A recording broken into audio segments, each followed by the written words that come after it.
Hello friends.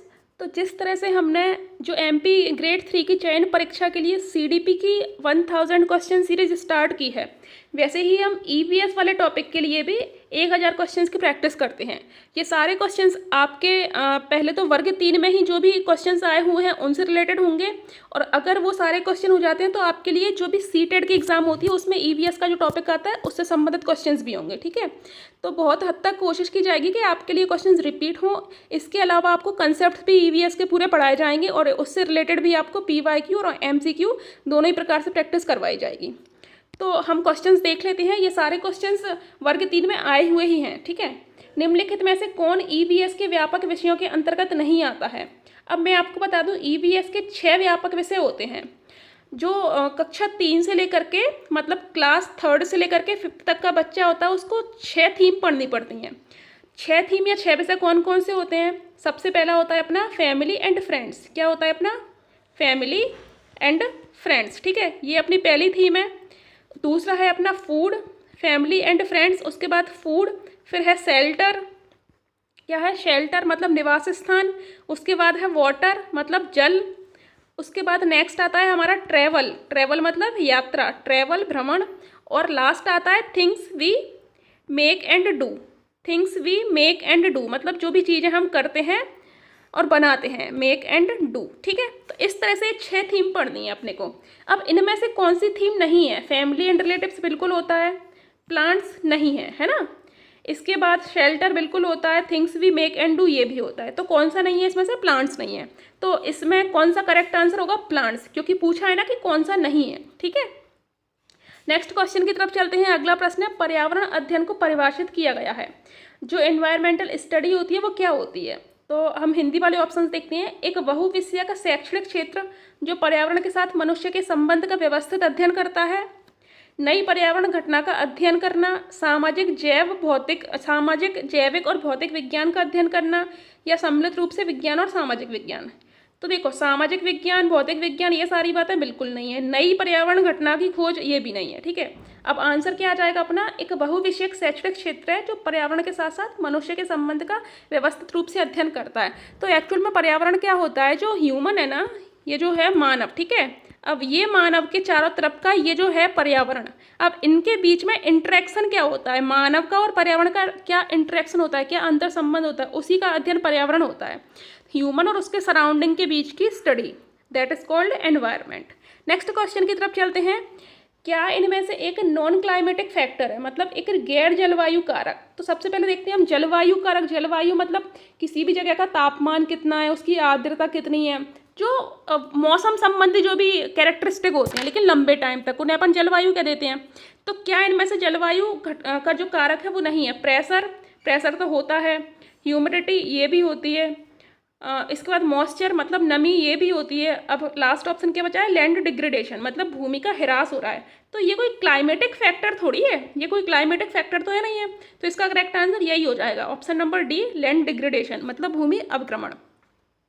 Next question की तरफ चलते हैं। अगला क्वेश्चन है हमारा कि हम जो कहते हैं कि वायुमंडल में 79% नाइट्रोजन है, 21% ऑक्सीजन है, तो ये किस बेसिस पे कहते हैं? क्या वॉल्यूम मतलब आयतन के आधार पर, या भार मतलब वेट बेसिस पे बोलते हैं, डेंसिटी के आधार पर बोलते हैं, या वेलोसिटी मतलब वेग के आधार पर? तो इसका करेक्ट आंसर है ऑप्शन नंबर ए। जो आयतन होता है वो गैसों का इतना इतना है। ठीक है, मतलब इतना इतना प्लेस ये गैस घेरे हुए। आयतन का मतलब क्या होता है? आयतन का मतलब होता है 3D में पूरा प्लेस घेरना। ठीक है, जैसे किसी बर्तन के अंदर पानी है तो वो पानी का आयतन कितना होगा, जैसे अपन फाइंड आउट करते हैं ना, तो वही है। तो ऐसे ही जो एटमॉस्फेयर है उसमें कौन सी गैस कितने आयतन में है, तो उनका परसेंटेज है ये। ठीक है, अगले प्रश्न की तरफ चलते हैं। नेक्स्ट जो प्रश्न है वो है हमारा, which of the following is not a forest service? ठीक है, इनमें से क्या है? एक जंगल का काम नहीं होता है। सतह से वर्षा जल के प्रवाह को कम करना, ये तो बिल्कुल होता है, मतलब कि सॉरी फर्स्ट ऑप्शन ये, reduce the surface run of rain water मतलब सतह से वर्षा जल के प्रवाह को कम करना। तो ऐसा तो करता है ना, मतलब कि जंगल होते हैं वो वर्षा जल के प्रवाह को कम करते हैं, मतलब खुद एब्जॉर्ब करते हैं पानी को, तो ये तो होता है। ठीक है, मिट्टी के कटाव को रोकना ये भी बिल्कुल होता है। स्थानीय तापमान को नियंत्रित करना ये भी होता है। लास्ट ऑप्शन है ध्वनि प्रदूषण को कम करना। तो ये क्या है, अप्रत्यक्ष रूप से ये भी होता है, लेकिन इनमें से इसका करेक्ट ऑप्शन यही दिख रहा है ना, मतलब आंसर करेक्ट ये होगा, मीन्स ये नहीं हो सकते क्योंकि ये काम है और कौन सा नहीं है। तो ध्वनि प्रदूषण को कम करना ये कोई प्रत्यक्ष रूप से काम नहीं है जंगलों का, ठीक है। तो इस तरह से अपने को एलिमिनेशन मेथड का भी यूज करना है। अपने को सारे ऑप्शन सही लगेंगे लेकिन ज़्यादा सही कौन सा है उसकी तरफ भी देखना है। नेक्स्ट क्वेश्चन की तरफ आते हैं। अगला क्वेश्चन है, निम्नलिखित में से कौन एक गैसीय जैव भू रासायनिक चक्र नहीं है। आपको पढ़ाया जाएगा कि भू रासायनिक चक्र क्या क्या होते हैं। तो जल चक्र मतलब वाटर साइकिल बिल्कुल होता है, उसके बाद कार्बन चक्र ये भी है, ऑक्सीजन चक्र ये भी है। कौन सा नहीं होगा, फास्फोरस जो साइकिल है वो नहीं होगा, ठीक है। तो करेक्ट आंसर अपना फास्फोरस साइकिल होगा। इसके बाद नेक्स्ट क्वेश्चन की तरफ चलते हैं। अगला जो क्वेश्चन है वो है, चंगपा पहाड़ों पर रहने वाली एक शंकु के आकार के तंबू में रहते हैं। एक चंगपा एक ट्राइब है जो कि कहाँ रहती है, पहाड़ों पर रहती है, शंकु के आकार के तंबू में रहती है। और ठीक है, जिसे याक के बालों से बुना जाता है। अब ये जो शंकु के आकार का जो तंबू होता है वो कैसे बनता है, याक के बालों से, ठीक है। और 9 एक साथ सिला जाता है और 9 डंडों से बांधा जाता है। फिर करीब 2 फीट गहरी जमीन खोद करके टेंट लगाया जाता है। तो उनका जो तंबू होता है उसे क्या कहते हैं। जब मैं आपको शेल्टर वाली थीम पढ़ाऊंगी, कौन सी, शेल्टर मतलब निवास स्थान, है ना, कि जैसे कि क्या होता है कि जो बर्फीली जगह होती है वहाँ पर इग्लू होते हैं, जो जहाँ पर बारिश ज़्यादा होती है या फिर जहाँ पर झीलें बहुत ज़्यादा हैं वहाँ पर बोट हाउस जैसे हाउस होते हैं। तो वो सारी चीज़ें जब मैं पढ़ाऊंगी तो ये भी चीज़ें आएंगी, ठीक है। अभी हम देख लेते हैं कि उनका जो तंबू होता है, जो चांगपा लोगों का तंबू होता है उसको क्या बोलते हैं, उसको बोलते हैं हम रेबो। क्या बोलते हैं, रेबो, ठीक है। करेक्ट आंसर क्या है आपका, रेबो। आपको याद रखना है। अगले क्वेश्चन की तरफ चलते हैं। नेक्स्ट क्वेश्चन है अपना, चांगपा अपनी भेड़ बकरी को अपने डेरे के पास रखते हैं और जो भेड़ बकरी रखने का स्थान होता है उसे क्या बोलते हैं। तो उस क्षेत्र को हम बोलते हैं लेक। क्या बोलते हैं उसको, लेखा या लेक, ठीक है।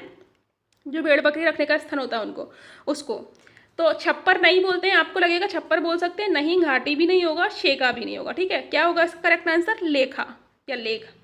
नेक्स्ट क्वेश्चन क्या है अपना, श्रीनगर में कई परिवार एक नाव में रहते हैं जो अंदर से अलग अलग कमरों की तरह होती है और ये मुख्यतः डल झील और झेलम नदी में है, ठीक है। अब जनरली इसे अपन बोट हाउस बोलते हैं लेकिन इसके लिए एक स्पेसिफिक टर्म है, उसको पूछा है। तो इसको क्या बोलते हैं हम, ऑप्शन नंबर बी, डोंगा या घाटी, ठीक है।